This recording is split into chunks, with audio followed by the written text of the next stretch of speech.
Hey everybody, what's up? Welcome into the Athletic Fantasy Football Podcast presented by Visa, a network working for everyone. Michael Beller, Jake Seeley, and Brandon Funston here with you on a Week 3 Thursday. Guys, Week 3 kicking off tonight between the Panthers and the Texans. We've got a whole big bad slate coming up right behind it. A lot of fun games, actually. A lot of marquee games. Chiefs, Chargers, Packers, Niners, Bucks, Rams. A really, really fun Week 3 slate. Since Jake's taking a drink of water, Funston, how you doing? What are you looking for? Anything catching your eye tonight, potentially between the Panthers and the Texans? And I'm going to pick up this pen that I just dropped. What am I looking for? No's a fair answer, like Jake just said. I'm not looking. Well, I guess we're looking at Robbie Anderson, see what's going on with him. Suddenly back to his old Jets ways of 22.3 average depth of target after 9.8 last year with Teddy. It's causing some problems. Yeah. We'll see if they change that narrative tonight. I don't know. I mean, we're watching the number one pick in fantasy tonight, on the national stage. That'll be fun. Davis Mills, Jake, watching Davis Mills? No, to be honest about it, I'm interested mostly Brandon Cooks. Like somebody asked us in the comments and they said, "Oh, really? You're still this high on Brandon Cooks?" I said, "Let's be honest about it. We don't have a huge sample of Davis Mills. We actually don't even have a huge sample from college. Yeah. But I said if Mason Rudolph, because you're dealing with the Ben situation, I said if Mason Rudolph was the quarterback for the Texans, let's just say that's the case, and we know who Mason Rudolph is, we still say Brandon Cooks is a wide receiver 3, and we've seen how bad Mason Rudolph can be, and that's what I'm saying. Davis Mills is essentially, at this point, Mason Rudolph. So I'm not overreacting yet. I'm going to be interested to see mostly because, if they just say, we're going to triple cover him and you beat us with anything else, that he might turn into having like a 3 for 17 line, and then we get really frustrated. But I can't bench Brandon Cooks, even against the Panthers. And, Funston, that's part of the reason I mentioned this back on another show earlier this week, is that Robbie Anderson was ready to have a higher panic meter on because I figured they were doing the same thing they were last year until I watched some of the film, which made me go back and look at the metrics and found out that he's third in air yards per target. He's the opposite. He's back to what he was 2 years ago. Yeah. Right. Yeah, he was an every week starter last year when he wasn't that guy. Yeah. With the Jets, he's like that wide receiver 4 that you kind of play around with, week in and week out. Well, 43.5 is his yardage prop tonight on BetMGM, and your main man Mike over here is already in on that, going over. So let's do it, Robbie. Let's get some yards. Let's get at least 44 yards, and then I don't really care what you do because I don't think I have you on any of my other fantasy teams. Let's jump in, guys. Week 3 rankings. Let's start at the quarterback position, guys. I've been waiting. I can't remember what the draft date was. First round of the draft was early May this year because of COVID. Whatever that date was, I've been waiting for this moment since then. Boom. Justin Fields. First start for the Bears at Cleveland. Gets to start in Ohio for his first game. So, that's a nice little added bonus for him there. Jake, what are we feeling about Fields in this start against the Browns? Yeah, I have Justin Fields as a QB1. We've been doing this all year long, and the interesting thing that I find is that a lot of people have Fields and are like, well, should I start him? Like, this is what we've been waiting for. We've been waiting for Justin Fields, and I drew the comparison to last year's Hurts first start, not when he came in and replaced Wentz, but the start after that. And he was QB 10 that week because of 100 rushing yards. Now, do I think Fields is going to run for 100 yards every single week? No.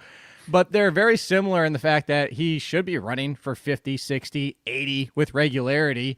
And the real situation here is the reason I used Hurts, it's kind of like for people out there before, that's lazy. No, the reason I used him is because that's the floor for Fields passing-wise. If you told me, and I've said this a million times, Fields versus Hurts coming out of college, Fields is the better passer. He's more accurate. He's just the better thrower in general. You see already, and he's admitted himself, the pocket presence isn't there. He's actually even missed some of the pressure at times, and that's caused part of the problems. But that's why I bring up Hurts' floor, because they have the similar rushing upside, and we've seen that even with Hurts as bad as he was at throwing at times last year, was a 54% completion percentage over those 4 games. He still had 2 30-point games because of the ones that 300 yards, almost 30 points in fantasy.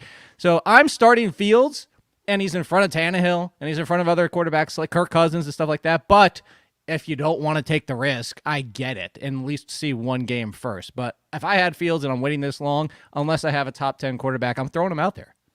I'm kind of in the same boat because I have him at QB 14, but I think the point is, well, first of all, we saw him in 2 quarters and he ran for over 30 yards. And that was an Andy Dalton offense. And, this week you expect them to put in more of a Justin Fields friendly offense. But you look at last week, Jalen Hurts, I think, is a great example. He was 12 for 23 passing for 190 yards and 0 touchdowns, but he was fantasy QB 10 because he had 80 rushing yards and a touchdown. And that's right in Fields' wheelhouse, I think, for this week. I mean, he may not get anything done in the passing game, but he can get 80 yards and a touchdown on the ground. Yeah, that's something that's going to be there for him every week. And Matt Nagy can say Andy Dalton's our starter when he's healthy as much as he wants. You got Cleveland this week. You've got Detroit at home next week.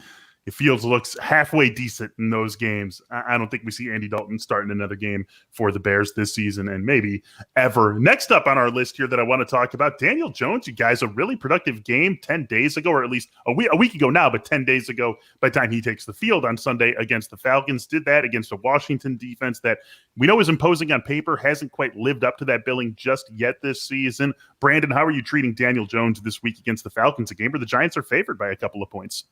Yeah, the matchup's good. Daniel Jones is talking about how the run stuff's he likes to do it, doesn't want to go away. The team is talking about how the run stuff, they like it, they don't want to go away.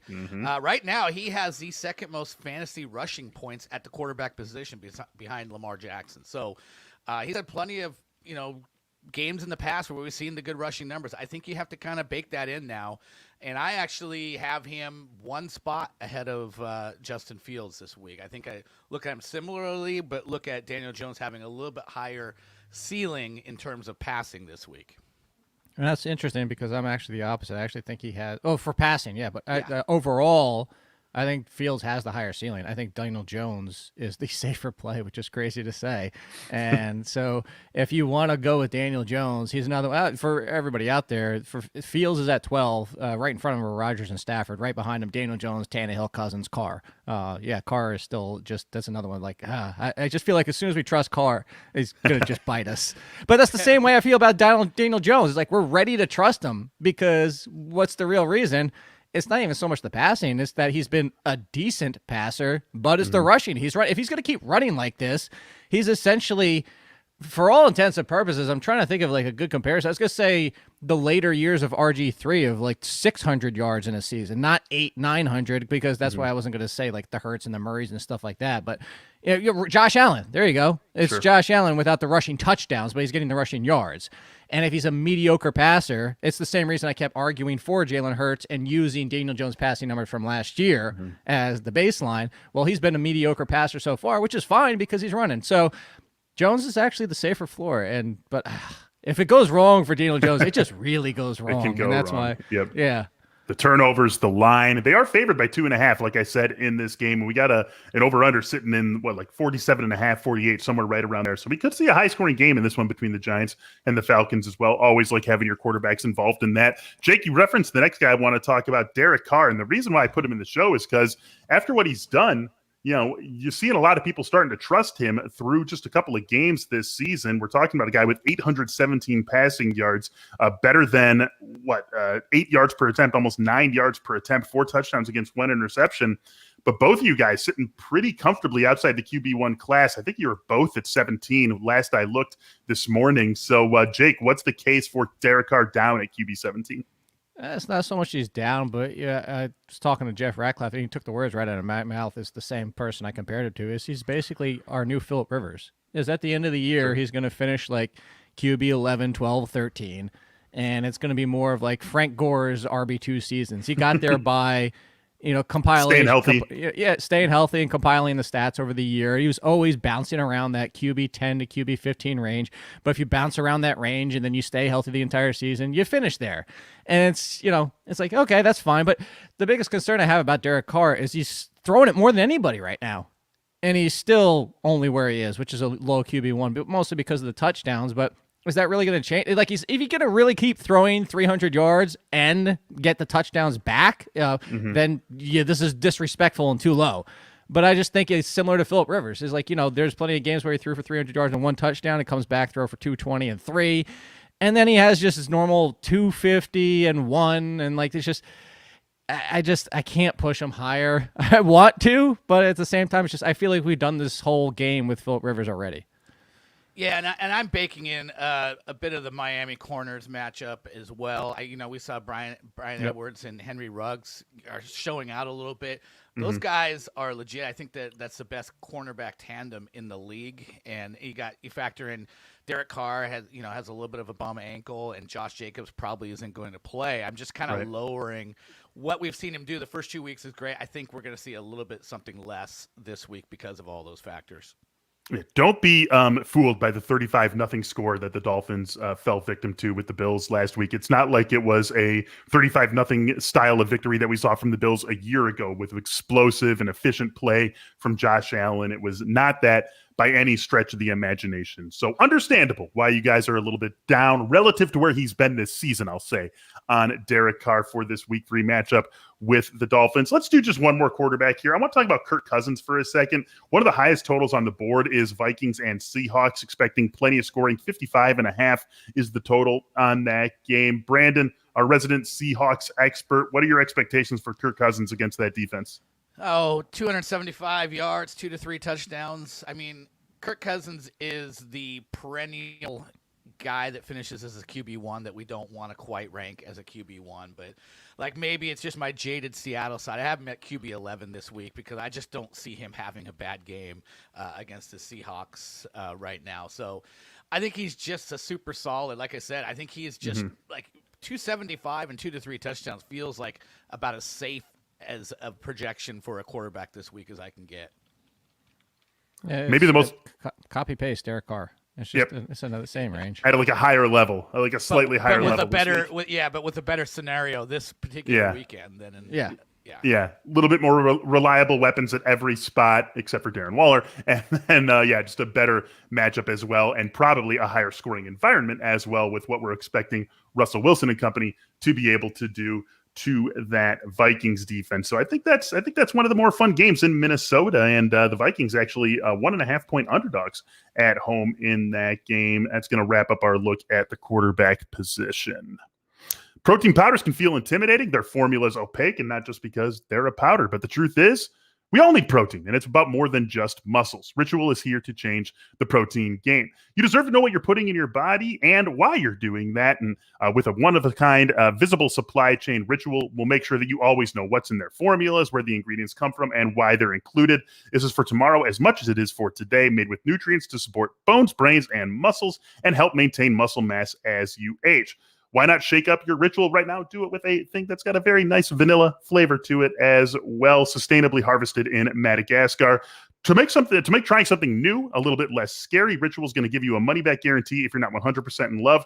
Plus, our listeners get 10% off during the first 3 months. Just visit ritual.com/fantasy to add essential protein today. That is ritual.com/fantasy. Talking about our starting rosters once again here on the Athletic Fantasy Football Podcast. And you're also going to want to make sure to take care of that full roster of body parts as well. Join the 2 million men worldwide who trust Manscaped and get ready by going to manscaped.com for 20% off and free shipping. Manscaped.com/theathletic. Check out the Performance Package 4.0, includes the Lawnmower 4.0. You've heard us talk about this a lot. It's basically the best grooming tool for the modern man. It's a very safe, cutting-edge ceramic blade to reduce grooming accidents. It's got a spotlight on it. It's got a 7,000 RPM motor. It's waterproof. It's basically everything that you need. The Performance Package also comes with the Weed Whacker ear and nose hair trimmer, trademark Crop Preserver and Crop Reviver, and 2 free gifts, the Performance Boxer Briefs and the Shed Travel Bag. Again, you can get 20% off and free shipping when you go to manscaped.com/theathletic. That's 20% off and free shipping at manscaped.com/theathletic. Running back up next to you guys, and we're going to ping pong back a few different topics here. I'm going to start with the guy who Jake is higher on than most. Want to hear from you, though, Funston. Jake, that guy is Leonard Fournette, one of the marquee games that I mentioned at the top of the show. Bucks going to L.A. to take on the Rams, where they, too, are road favorites, just like the Seahawks are in Minnesota. What's your case for Leonard Fournette up in the rankings where you have him? It's not that. It's 24. It'll be realistic forever. 6 spots higher than consensus. I don't give 2 shits about consensus. You know that. I know that, and I know that one touchdown changes it. But I'm just saying, you are higher on him than most. No. Yeah, I'm saying, he's saying, why do you like him more than everybody else does? No, but that's what I'm saying. I want to make that clear that a consensus I don't care about for also the fact that like no. Can I finish my point so everybody can understand? Because consensus isn't updated every single day like I do, and a lot of them wait till Thursday night 5 minutes before the game. So the point being is that consensus could be 24 by the time we get to Thursday Night Football. I wanted to make that clear. So anyway, RB24 just really has to do with the fact of he's in the same range of Myles Gaskin and Tyson Williams and those kind of guys. And when you have that kind of a split backfield, Melvin Gordon too, they're all in the same range. If you have a split backfield, and I never want to trust the Buccaneers running back ever. But at least through 2 games, Ronald Jones is kind of almost forcing Arians to be truthful, because Arians isn't lying with the fact that there is concerns about Ronald Jones. He lies plenty about his running backs. But there's legitimate concern here now. And if I'm going for a split backfield despite going against the Rams, what do we know? 2 things here is, 1, he's in the best offense of all the running backs I just talked about. But 2 is, if you don't want to get Tom Brady killed with Aaron Donald, Ronald Jones is not getting on the field. Like, Ronald Jones may see 5 snaps or touches this week just because you can't get – I mean, Gio might actually be out there more than Ronald Jones this week. I don't disagree with that. I don't have him ranked nearly as high as you do, but I agree this is an absolutely terrible week to think about sneaking Ronald Jones into your lineup. Just don't do it. So watch him get 2 touchdowns now. The Arians way would certainly lead to a Ronald Jones 2 touchdown sort of game. That's an awesome game. I'm really excited for that one. I'm sure you guys are as well. Brandon, let's talk about Javonte Williams, someone who at last check you had as RB21. Broncos taking on the Jets. They're huge favorites. I imagine that has something to do with where your ranking is, but why Javonte there? Why so much higher than Melvin Gordon? Yeah, well, first of all, I mean, Javonte's been the better running back. I mean, Melvin Gordon does have the 170-yard rushing touchdown. He's 23 for 62 on his other 23 carries. So, Javonte Williams getting almost a yard more after contact per attempt. And I just, I'm imagining this game, and the workload's been about even, but this is kind of an implied total of something like 23 to 13, or even potentially lower than that. A little lower, yeah. I mean, the Jets can't score, and I'm trying to work the narrative in my mind that this is going to be a low-scoring game. The Denver defense has the Jets handled, and it's just going to be a lot of, it's going to be a lot of both of these guys, Gordon and Williams. But I feel like we always talk about this. Javonte's been the better running back each of the first 2 weeks for the most part. Like, we expect this evolution to continue of Javonte continuing to maybe build his role and eventually take over as the lead guy. And I think this is one of those steps. Jake, Javonte take? It's also me factoring in a Javonte touchdown. I'm just feeling it. Feeling it. I didn't really think, because we've talked about him for the first 2 weeks, is Williams over Gordon on performance, on talent, and everything like that. And yeah, against the Jets would be the similar as going against the Lions and stuff like that. You might be able to play 2 pieces of the same backfield. Look at this. We'd be playing Williams and Murray. Hey, look at that. Because of that situation going against the Lions. It's a very similar situation. Yeah, for sure. Let's get to a situation that we've talked about a little bit. We talked a little bit about Monday. You're going to be playing Clyde Edwards-Helaire. You're going to be playing Ezekiel Elliott. No question about that. Want to hear from both of you on this. I wrote it as more worried about CEH or Ezekiel Elliott. The Chiefs get the Chargers. Elliott's on Monday night against the Eagles. Let's actually tackle it like this, Jake. Which one of these guys do you feel like needs the more productive game to calm his managers down a little bit?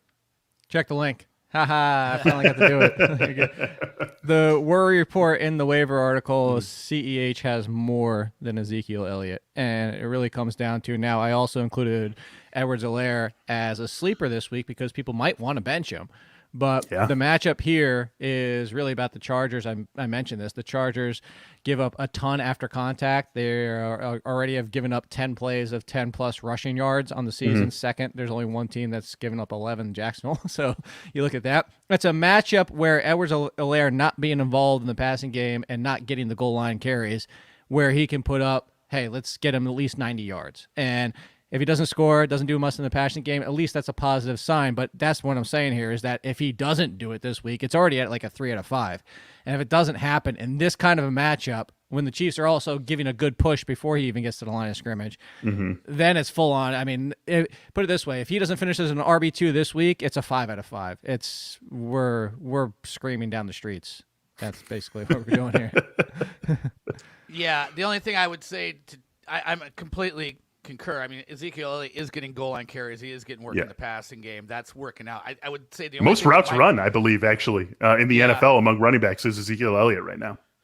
Now, if Tony Pollard gets a whole bunch more snaps than he had last week, and he's outproducing Ezekiel Elliott again, and Elliott has kind of like a week one kind of performance, like that could get Elliott right back up into the mix with CEH. But I think, CEH needs to kind of deliver solid yardage and touches kind of a game that gets people excited about him again. Because if he doesn't, people are going to be skies falling, chicken little for sure. Brandon, who's an RB outside your top 24 at the position that you want to get into your lineups this week? We're thinking that sort of flex range, maybe not a slam dunk starter in shallower leagues, but that you think should be a starter in shallower leagues. Yeah, well, he's my RB 25, and I'll just say Tyson Williams. Totally fair. Yeah, Tyson Williams against Detroit, as Jake said. The Williams-Murray both in play here. But, Williams has been the guy that's looked the most lively. This would be a game where they might let him flex that a little bit more, especially if they're sitting on a lead. They may not be leaning on that experience of Latavius Murray quite as much and let Tyson Williams cut his teeth a little bit more. But he's been the best looking back, and this would be a great game to get him some like handsomest? Yeah. Well, in all ways, yes. Who do you got for this one, Jake? I agree with the Tyson Williams, and we already talked about Javonte Williams, so you didn't really leave me anything here. So I'm going to kind of no. So I'm going to kind of cheat and go against consensus in the fact that my RB23 is RB28 by consensus, and it's Mike Davis against the Giants. It really just because it comes down to Mike Davis is still getting the major workload. Yes, Cordell Patterson is a significant piece, but it's not too dissimilar from these backfields we're talking about right now. Actually, very much like the Ravens, except where Latavius Murray is the goal line, pounder. This situation here is Patterson's the pass catcher. But here's the good news. We just talked about this Giants game could go sideways for the Giants despite being favorites. And then all of a sudden, Mike Davis has 20 touches because they are actually in the lead. Now, do we think that could happen? 50-50. But there's the chance for that. And at worst case, he's an RB2. Mm-hmm. Jake, here we got a question for you that I was actually saving for this very moment from Brandon. Would you play Brandon Cooks over Mike Davis?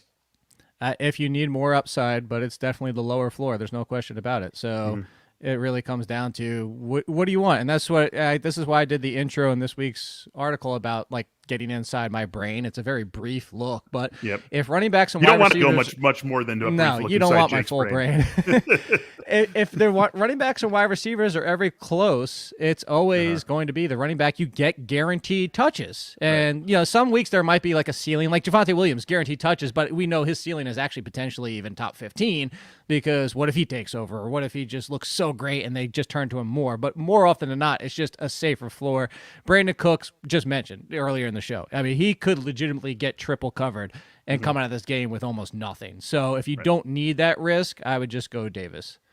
Jake, I'm also going to say that you completely blew up the next segment. Make a case for one of the guys I had. Look at this right there. I was going to pull it out of the hat. It was going to be super fun. It's Mike Davis. We're still doing it because I love to get to do the little Dave Letterman throw the card at the camera sort of thing. But Jake, you've already had yours, so we're just going to go Brandon on this one. Brandon, mix them up. Please make a case for back in the mix in a good way in week 2. There it is. James Robinson. Make a case for James Robinson. You don't get a turn, Jake. Just Brandon. That's fine with me. Well, I would say we were annoyed in week 1 that Carlos Hyde got 9 carries. At week 2, Carlos Hyde was no longer a thing. He was literally almost invisible in that offense. And we saw a nice uptick for James Robinson from 8 touches in week 1 to 14 in week 2, involved in the passing game. That's important. When they're going to be playing from behind a lot. I think is the spread 7? 7.5. Yeah, against Arizona. The pace is good. Arizona plays fast. It is probably going to pull Jacksonville along. I just think that we're at a point like where I ranked James Robinson this week. I think is like RB23 or RB24. Like he's the last guy in my rankings that is a clear starter. Like, well, I guess Mike Davis is behind him. Mike Davis is still a clear starter as well. Sure. But he's kind of in that same camp of like, he's the number 1 guy and he's going to be out there even no matter what kind of game narrative is going on. And, it's just been trending in the right direction with him. And I think the biggest concern was how much is Urban Meyer going to lean on Carlos Hyde? And I think last week kind of quelled those concerns a little bit.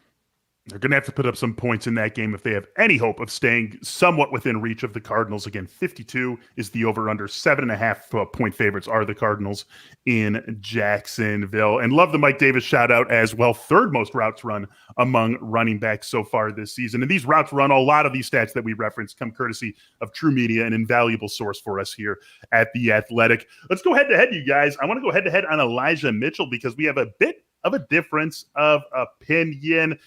Jake, you are higher on Elijah Mitchell. RB16, is that correct? Mm-hmm. Mm-hmm. And then Brandon, you were down at RB24. Ooh, I was like 90% sure I had the person right.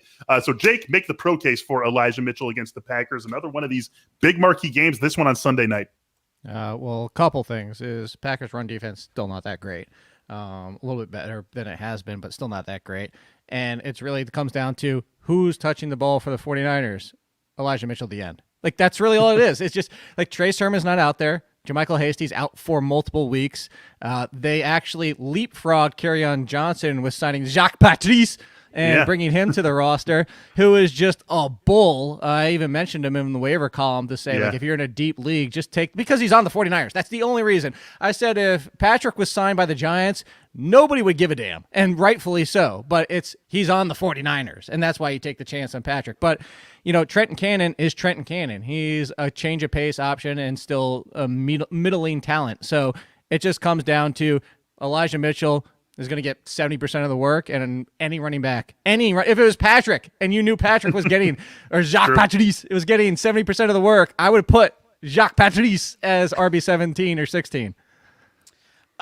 So I was going back and looking at our Slack. We got our NFL editor will give us a heads up when he's going to tag something as a fantasy football column on the site. So yesterday he sent a message saying, I'm editing a story that has Brandon Ayuk in the headline, fantasy football in the lead, and Trey Sermon in the excerpt, talking about there's a chance Trey Sermon could start. And I'm just like, this 49ers drama has just been every week so far in this backfield. You know, Elijah Mitchell's not 100% healthy with the shoulder. If Trey Sermon's cleared, it's not inconceivable that Sermon, you know, has a decent role. Well, if he plays, but yeah, I have Trey Sermon completely out of my ranks. I don't think this is a great head-to-head because I'm factoring in a whole bunch of potential injuries. Whoa! This is a great head-to-head. Get out of here. It's near the bottom of your head-to-head calls here, Mike. I'm sorry to tell you. First of all, don't you ever dare impugn my head-to-head picking skills. That's number one. Secondly, we've got a great one coming up at wide receiver. Thirdly, I love the shout out there. That came from Matt Barrows in The Athletic. Matt Barrows covers the 49ers for us here. He was also on our Tuesday beat writer edition of The Athletic Fantasy Football Podcast, and he did say, like, Brandon Ayuk, don't worry about Brandon Ayuk. So we like that, and this running back is just, while he said that maybe in that column that maybe Trey Sermon does start, he said for right now you got to assume that Elijah Mitchell is the lead guy when everyone in that San Francisco backfield is healthy. That was 48 hours ago that we talked to him, so maybe things have changed. But in this excellent head-to-head battle, Jake is the high guy on Elijah Mitchell. Reasons completely understandable. One more question at the running back position I want to get to from you guys. A running back outside your top 30 that you want to argue into lineups. Who you got here, Funston? Well, I'll throw Cordero Patterson. I don't think he's going away, especially this week. Russell Gage is out. But Patterson's just been so effective. Aaron Jones is the only guy that's averaging more fantasy points per touch among running backs with 20-plus touches. And I don't see how Atlanta, who's struggling on offense, can really afford to make Cordero go away. And it doesn't have to be at the detriment of Mike Davis. I've said this before. But, you know, if you're excited about Tony Pollard, Cordero Patterson's getting more snaps than Tony Pollard, and they're not completely dissimilar. So, like, and you know, as much as Mike McCarthy's saying Tony Pollard's not going away, they're happy with having both of those guys. I think Atlanta feels exactly the same way. So it's a matchup with the Giants. I don't hate it. So he's a guy outside my top 30, but I think he has enough upside that he's a nice kind of flex play if you're in a pinch. Yeah, and to jump back to that consensus, I'll get Yeah.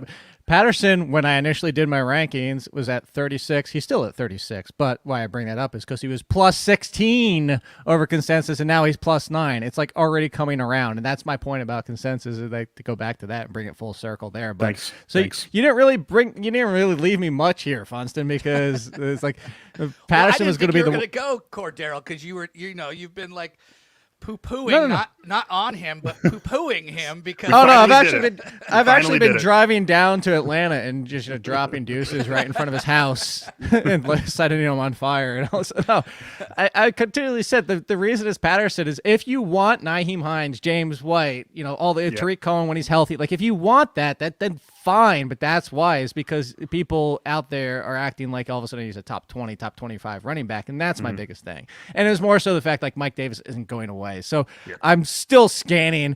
Gainwell's in the same conversation if you want to start Gainwell. But here, I'll go really off the board here. Yes. Facing Jacksonville, Yes. if you're throwing a dart for a touchdown, Yes. make that clear. If you're trying to get a touchdown, James Conner. That's plenty of work. Yeah, plenty of work. He's still getting the goal line opportunities. He made things absolutely frustratingly confusing because he and Chase Edmonds are now 6-2 with Kyler Murray at number 1 back there. It's just like, thank you for that. But if you're looking for number 6, James Conner can hopefully get you 6. Hey, you like I did that? Little 6 from 6. James Conner, someone potentially to think about if you're looking outside the top 30 at the running back position. Let's jump on over to wide receiver. I'm going to stick in that game, and I'm going to stick with you, Jake. You are very high on Marvin Jones, which is characteristic for you, but a little bit higher than we're seeing him from most people. I mean, I guess we can copy and paste the argument you've been making since, I don't know what, like July on Marvin Jones? Is Whenever it that they simple? signed him. So before that. I mean, it's basically like, what, March?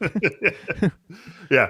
2 touchdowns in both of the first 2 games. I mean, we have to assume, we've seen Visca get involved plenty. Chark had the touchdown in week 1. There's no way to look at Jacksonville's receiving group, though, and not say Marvin Jones is pretty comfortably the number 1 receiver there, right?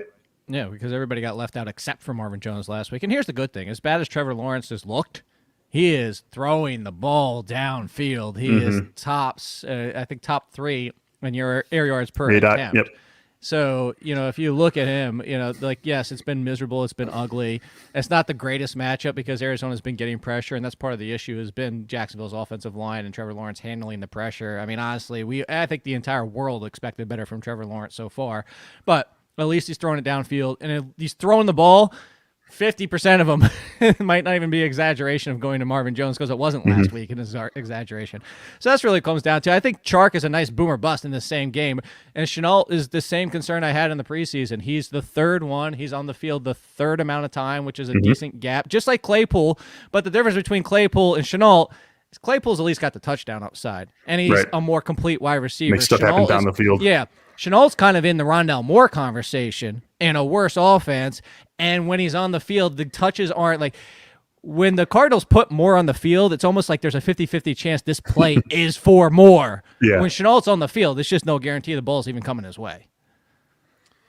Nothing to add. You know how I feel about Marvin Jones. Oh, we know how you feel about Marvin Jones. We also know how you feel about Tyler Boyd, who I'm going to guess without seeing anyone's. I feel comfortable saying that you are probably the only person who does this whole fantasy ranking game, Funston, who has Boyd as the number 1 Bengals receiver this week. You have him stacked. At least what you sent me last night, you had them all stacked. Boyd, can't remember who was second, but it was Boyd, Chase Higgins. We know Higgins is dealing with a bit of an injury, but no matter what, it seems like Boyd is your number 1 Bengals receiver this week against the Steelers. Why? Well, because he's kind of like the nine targets, the 7 catches, the 73 yards. That was like the Burrow line just week in and week out last year. I went back and looked. 8 of his 12 games with Burrow, he's had 6 or more catches, 8 or more targets. Burrow's comfortable throwing to him, and I just look at this matchup. With him in the slot against Cameron Sutton, I just think that's the best matchup for this Cincinnati passing game against this defense. I think it's going to be working that underbelly. So I just feel like the 773 line's probably a replicable line. I think, there's a good chance that Chase or Higgins is going to outdo him. But I don't know which one that guy's going to be. It's going to take like maybe a big play or a touchdown to make it happen. But if I'm just going for the guy I think it's going to be the most targeted, I think it's Tyler Boyd, and I'm going to rank him that way. Yeah, it's we'll have to watch what goes on with T. Higgins over these last couple of days of practice, because obviously that changes things up for Tyler Boyd, for Jamar Chase. Both would be slam dunk plays, and what could also be a pretty low scoring game. Jay Morrison was also on that beat writer episode earlier this week. Jay covers the Bengals for us and was talking about the slower pace that the Bengals have been playing offensively than what we were expecting coming into the season, and the fact that there's reason to believe this is a much better defense this year with what Pittsburgh's offense has done. Maybe Ben Roethlisberger doesn't play in this one. Could see a low-scoring, slow-paced game between these two teams, but that would not make guys like Tyler Boyd or Jamar Chase ones that should be on your bench. I don't think Deebo Samuel should ever be on your bench with what we've seen from him the first 2 weeks of the season, and now again in this game Sunday night against the Packers. Obviously he's starting, but I mean, Brandon, what does he look like the rest of the season? Even if Brandon Ayuk gets back, are we talking about a guy with wide receiver one potential all season long? And I want to hear from you on this too, Jake. You can line him up anywhere. He's basically a running back in a receiver's body. He leads the league in yards after the catch. He's getting targeted a ton, and Kyle Shanahan's come out this week and said, look, we're not specifically trying to target Deebo this much, but we have no problem if Garoppolo's making – making respectable throws. Like, we're not going to tell him that he has to target other people. And Garoppolo's come out and said Ayuk's going to be fine and all that, but like, just follow the volume. And we already knew Deebo was a really good player. He just had a hard time staying healthy. But when he's been out on the field, he's been very good. So I don't think there's going to be this disparity between the other receivers and even George Kittle going forward. But as long as he stays healthy, Deebo's not going away. He's too big of a weapon, and clearly Jimmy Garoppolo likes him an awful lot. Jake, actually, before you say something, do you remember by any chance you're in my side bet from one of our summer shows on Ayuk and Samuel? Yep. You're. I mean, it's already over. I feel like you already won. No, but this is. It was Ayuk. I had Ayuk getting 1.5 targets more per game than Samuel. Yeah, so it's definitely not over, and we did include similar games played, but this is where somebody with the Damian Harris thing, I think I referenced it on last week's show, is like how you can go from buy low to sell high to buy low, and it can change week to week. I kind of when you said like he's always going to be guaranteed to be in that range. I think still for now, but I'm not going to be surprised if this is all of a sudden they're back-to-back and they're very close in and week out. Ayuk versus Samuel, I would compare to the team we just talked about. If there was only two wide receivers, I would kind of compare it to T. Higgins versus Tyler Boyd. If there was only two, Tyler Boyd being Deebo Samuel and Ayuk being T. Higgins. More touchdown upside, bigger plays, the more reliability going to the guy that's like Boyd and Samuel. And you guys know I love Deebo Samuel. I joked about that I hated that he had a stupid answer when I asked him at the combine, but I still love the player. But I think this is going to become closer. And why I kind of hummed is because also George Kittle is at the lowest target share he's been in 4 years. He's down at 20%. This is a guy who usually hovered around 28 to 30, 31%, and that's with Deebo. So I just worry that Kittle gets a little bit more involved. This team start to respect Deebo more. Ayuk gets back more involved. So for 1 week, I'm with you, but I think this is going to start being a very tight-knit group going forward. Jake, we got one question here. 30 seconds, only you. Sorry, Funston. We got to keep things tight here.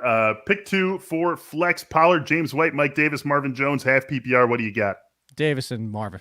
Easy. Davis and Marvin. Doesn't even give him 3 seconds, and he's through it for sure. Funston, was there something you wanted to add there on Deebo Samuel before we move on?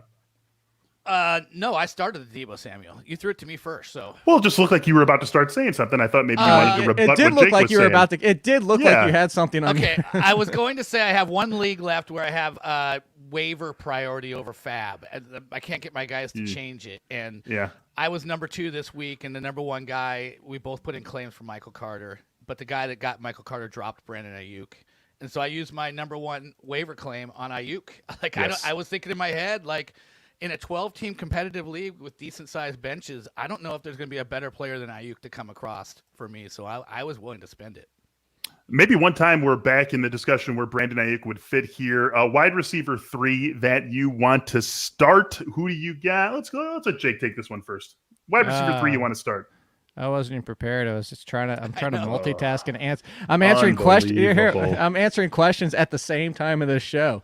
Do I get to go by consensus on this one? You Because can go by whatever your heart says is right, Jake. Because I have him at 34, and for consensus, they have him at quick math 73. Odell Beckham's back. Like, you took my guy. You took my guy. I mean, it's just so easy. Like, this is, and I'm jokingly put like that is going to not be the number. Yeah, that'll be up at when 34. everybody updates their rankings and all that type of stuff. But then, again, that's why I bring it up. Nobody's ranking him at 73. But I find it interesting because a lot of people are out there like, should I go pick up Demetric Felton because he's looked good and they might run him some of the slot. Yeah. No, Anthony Schwartz is there. Donovan Peoples-Jones is there. It doesn't matter because it's one wide receiver you can trust, and Odell Beckham's back. This is who was Nando's guy there last year, the running back? Oh my God, totally blanking. Oh, he liked the running back on that team? Yeah. Johnson? Was it Johnson? Yes. Something Johnson. Oh my God, I'm embarrassing myself. Dearness Johnson. Yes. Yeah. Yeah. That's I get a little that vibe from Demetric Felton. Who do you got here, Funston? Wide receiver 3 that you want to start? Well, I wanted to say Odell. I mean, because, he's a wide receiver that Baker Mayfield knows. He doesn't have to target his tight ends 12 out of 21 pass attempts with Odell back there. Plus, I drafted him late in a couple teams, and I want to actually use the guy. So I would say him. I would also say slam it down. Maybe like Juju. Deontay Johnson's got the knee issue. Who knows if he's going to play, how healthy he's going to be. Hold that thought on Juju because we're going to get to him in just a second. Let's get to make a case for. Make a case for. We got some random dudes in here. While you're looking for that, Odell Beckham just said, we'll see if he's available this week because Odell Beckham's being Odell Beckham. Because he's afraid of the head-to-head matchup with Jalen Johnson that he's got looming against the Bears this week. I mean, they're probably not going to shadow, but whatever. All right, Funston, you're here first. Make a case for Javonte Smith. Ugh, interesting. I have him in my. Well, I mean, he's coming off a 2-catch game, but he is the clear, and we've talked about this, and Jake talked about it a lot as well, kind of along lines of Brandon Cooks. Like, he is going to be the guy that leads this team in targets, not even going to be close. And so far, he's 4 targets ahead of the next highest guy, which is Jalen Reagor. He has 15. He's 31st among receivers in targets. He's 1 target away from being 22nd, but it's Dallas.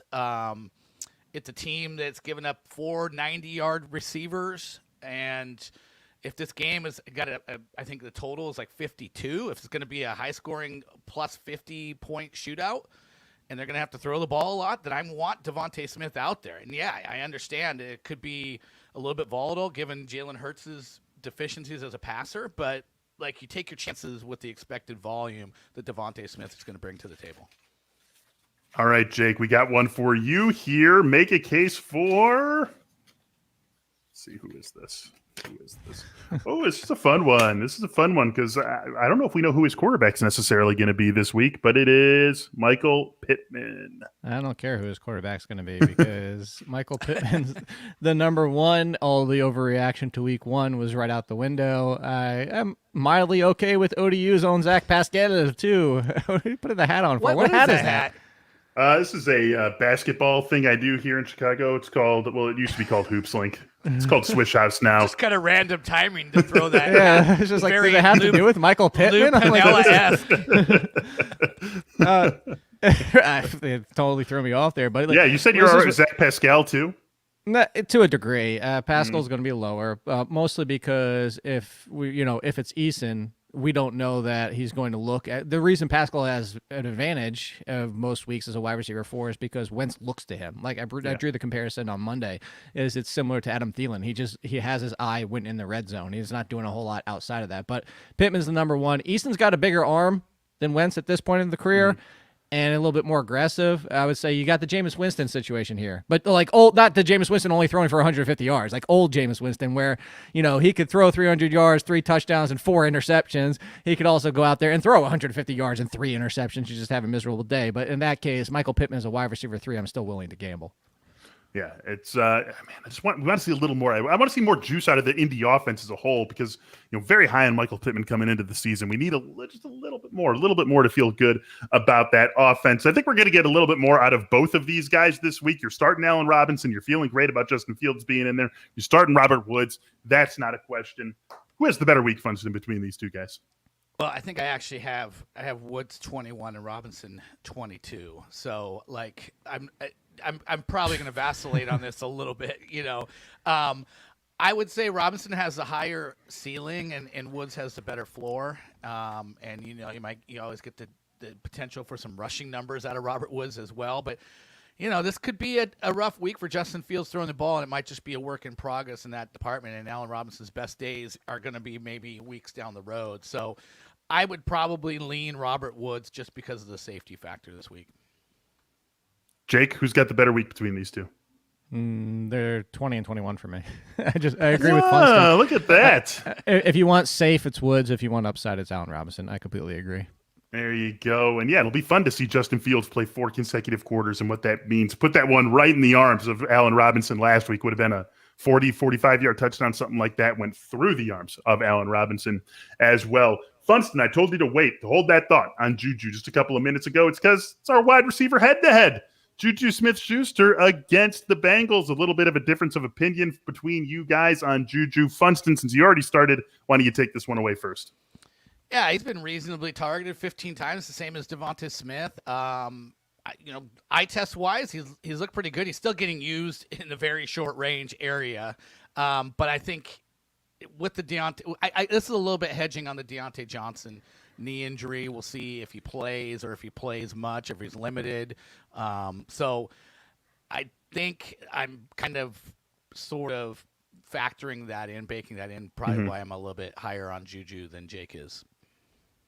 There's a lot of this is to bail out like Funston did earlier. It's just Ben not 100%. Is he going to play? Is he not going to play? If he tries to play, he's going to be banged up. Deontay Johnson, he's banged up with a knee 2 weeks in a row. Sounds like he should be okay. And if Ben was fine, if Deontay Johnson was fine, you know how I feel. It's Deontay Johnson, and then mix and match, try to figure out who's it going to be any given week between Claypool and Juju. So don't hate Juju. Just there's a lot of things falling into place here with this game. So that's why I say I'll update the ranks all the way until Sunday morning, 1 p.m. I legitimately usually finish at like 12:30 and then answer questions up till 1 o'clock. Yeah, Jake's definitely. There's Pittsburgh's sort of the AFC version of San Francisco right now, where there's some things kind of hanging at wide receiver. Yeah. Right. So in a world where Roethlisberger does start and Deontay is also, if they're both playing, where's Juju for you, Jake? Where does he play? I mean, I can tell. I have them all playing right now. So, wait, were you saying if Deontay's out, or were you saying if Deontay's in and Roethlisberger does play? Oh, okay, that's how I have him right now. And I have Deontay Johnson just because I'm concerned that Ben Roethlisberger isn't 100% trying to play through an injury. So I have Juju at 39 and I have Deontay at 33. I don't have a single. They're all in the 30s. I don't have a single Pittsburgh wide receiver inside the top 30 just because it just feels like a mess this week. Again, reason to think that could be a low-scoring, slow-paced sort of game, no matter who's playing quarterback for the Steelers. Najee Harris time definitely could be the case. What about a wide receiver 3 that you guys don't want to play this week? Jake, take this one first. Ooh, I mean, I don't really want to play Claypool. You can't do any of those. We haven't talked about him. I was going to say you can't do any Steelers, but we haven't talked about Claypool. So he's the one that I'm always going to leave out because he's touchdown reliant, and well, not even just that. He's also on the field. They run a lot more 2 wide this year. That was the entire talk this offseason was the fact that now they have Najee Harris, the 3 wide is not going out the window, but it's almost been cut in half. And if you're out there, it's similar to Shenault, but I brought up that earlier. If I'm going to take Shenault versus Claypool, I am going to take Claypool every single time. He's in front of Shenault by a decent gap. Actually, he's even in front of DJ Chark, who's the number 2. So it just really comes down to I don't want to start him because it's a gamble, but if you're in that range of a gamble, and I'll put it this way. You know how much I don't like Kenny Golladay right now. I'd still start Kenny Golladay in front of Claypool. Yeah, the guy I don't want to start, and I'm not sure I'd go through with it now, and I've been trying to, knock him down, is Brandon Cooks. And look, the guy's got 21 targets. You don't sit a wide receiver that gets 10 targets per game on average. You just don't do it. But it's Davis Mills, and I feel like I'm knocking on the same door I was trying to knock on last week, which was, this is going to be a down week. It was kind of fluky the way Cooks got his numbers in week 1. And whatever, volume 1 out, week 1 and week 2, it didn't really matter. And now I'm trying to say, Davis Mills is the quarterback. Well, Davis Mills doesn't have a bad arm, and it's not like somebody else is going to be the huge volume leader with Davis Mills in there. It's still going to probably be Brandon Cooks. So, like, I'm trying to talk myself out of Brandon Cooks, knowing that I could just be wrong on volume once again. Disco Dave, appreciated this from you guys. Nice to hear the thought process. Nice of you to join us, Disco Dave. Thank you very much. I want to get in a question here, too. This one coming from Aussie Oracle. Since we're talking about the Steelers, trade away Najee Harris for Steph Diggs. You see the league requirements there. What do you say on this one, Funston? Yeah, sure. I mean, obviously you're doing it because you have a need at wide receiver. I mean, it's from 3 weeks ago. This is probably it's a draft day debate. It's a draft day debate, but probably more often than not, Diggs was going a little bit higher than Najee, but they're on the same level, and they both, you could say they both had questionable starts, some good, some bad. I think it's a perfect deal. It's a trade for need. So if you have that need at wide receiver, that's a fair deal. Always a good time to be looking at the trade discussion 2 weeks into the season. That's what I think about it. No, this is why, in general, only because I'm going through so many comments in the waivers and the ranks this week of people asking about trades. And stop trying to trade away running backs. Stop. It's week 2. I don't understand why so many people are willing to give up running backs already. And I see a lot of people, and I'm just putting this out there for the thought process of everybody, because we just, Disco Dave was like, thanks for the thought process. Funston's not wrong in the value of the trade. But I'm not trading away an RB1, and Najee Harris is an RB1. I actually wouldn't trade a top 14 if you want to go look at my running backs this week. Anybody in the top 14 of running backs, unless I get bowled over, because it's just such a thin landscape already. I mean, look at what we're talking about with San Francisco. Look at what we're talking about with Baltimore and everything. And I see people are like, I have Chris Carson in my flex, and my backups are Latavius Murray and Tony Pollard. And should I trade Carson for blank? And I'm like, no, stop trying to give up your running backs. And I understand it. And sometimes, even though, let's say Carson for Diggs, sure, you are getting the better player, no question about it. But you have to understand what you're doing to your running back situation. And is the increase at wide receiver really offsetting what you're adding risk-wise at running back? So I completely agree with Funston in a vacuum, sure. But I just stop trying to trade away running backs already. Yeah, it's always a dicey proposition when you give away a locked-in starting running back as Najee Harris is. But hey, so we're here for talk all these things through for you. Definitely happy to do that part of the job as well. Today, many small business owners are busier than ever, and time spent searching for and interviewing candidates can take time away from managing and growing a business. That's why LinkedIn Jobs has made it easier to get the candidates worth interviewing faster, and it is free. Create a job post in minutes on LinkedIn Jobs to reach your network and also LinkedIn's network of more than 770 million people. You can focus on candidates with the skills and experience you need, and then use screening questions to get your role in front of only the most qualified people. LinkedIn Jobs also has simple tools to use that'll help you filter and prioritize who you want to interview and hire. LinkedIn Jobs helps you find the candidates worth interviewing faster. Every week, nearly 40 million job seekers visit LinkedIn. And right now, you can find the right one for your job and post that job for free at linkedin.com/fantasy. That's linkedin.com/fantasy to post your first job for free. Terms and conditions apply. After years of fine print contracts from big wireless, we've learned that there's often a catch. With Mint Mobile, however, there isn't one. Mint Mobile is the first company to sell wireless service online only. By cutting out retail stores, there's no crazy overhead costs that get passed down to you in the form of mystery fees. Instead, Mint just passes on sweet savings directly to you. All plans come with an unlimited talk and text and high-speed data delivered on the nation's largest 5G network. Use your own phone with any Mint Mobile plan and keep your same phone number along with all of your existing contacts. If you're not 100% satisfied, Mint Mobile has you covered with a 7-day money-back guarantee. Right now, you can get a new wireless plan for just $15 a month and get the plan shipped to your door for free. Go to mintmobile.com/fantasy. That's mintmobile.com/fantasy. Cut your wireless bill to $15 a month with mintmobile.com/fantasy. One more question for you guys, and thankfully, it's not at the tight end position. I want to look ahead to Monday. You guys, we know we'll be getting back together on Monday to talk about what we saw in Week 3. Jake, what's Monday's fantasy headline?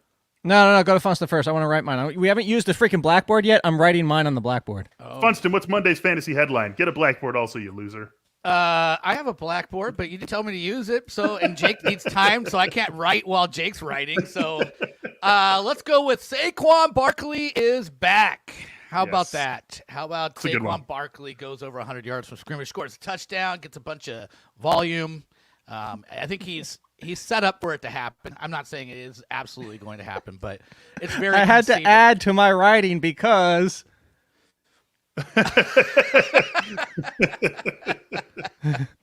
Yes. I like your blackboard. That's pretty cool. For those of you who aren't watching this on YouTube, it said Barkley is back. Screw you, Funston, is what Jake wrote. I was writing the word back as Funston said it. All right, so I will say that I'll give you a second one. The buy low window on Jonathan Taylor is closed. Closed after this week with the Colts. Who they've got?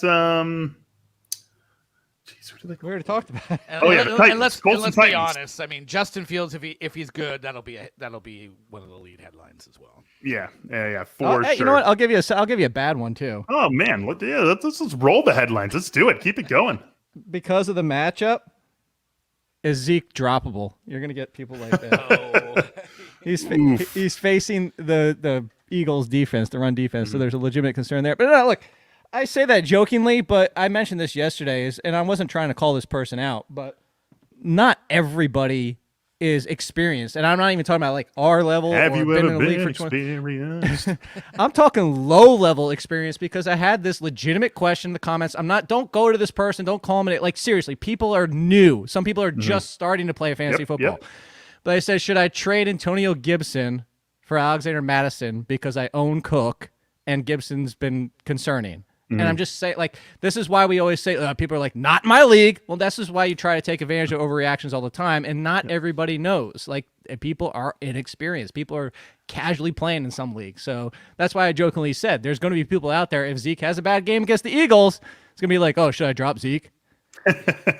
Yeah, no. The answer to that would be no. So we just gave guys for one fantasy headline. You guys just gave us like 4 fantasy headlines and opened up the door for me to drop a Jimi Hendrix song lyric in. And that's not the way to end a show. I don't know what is. So that's going to do it for this episode of the Athletic Fantasy Football Podcast. Go to theathletic.com/fantasyfootballpod if you are not yet an Athletic subscriber and get yourself that first year for 50% off. For Brandon Funston and Jake Seeley, I am Michael Beller. Good luck this weekend. And Barkley making a surprise appearance at the end for Barkley as well. I am still Michael Beller. Good luck this weekend. Good luck tonight. If you've got anyone in Panthers and Texans, the 3 of us are back with you on Monday to look back at what we saw in week 3. Let's all go out and get some dubs this weekend.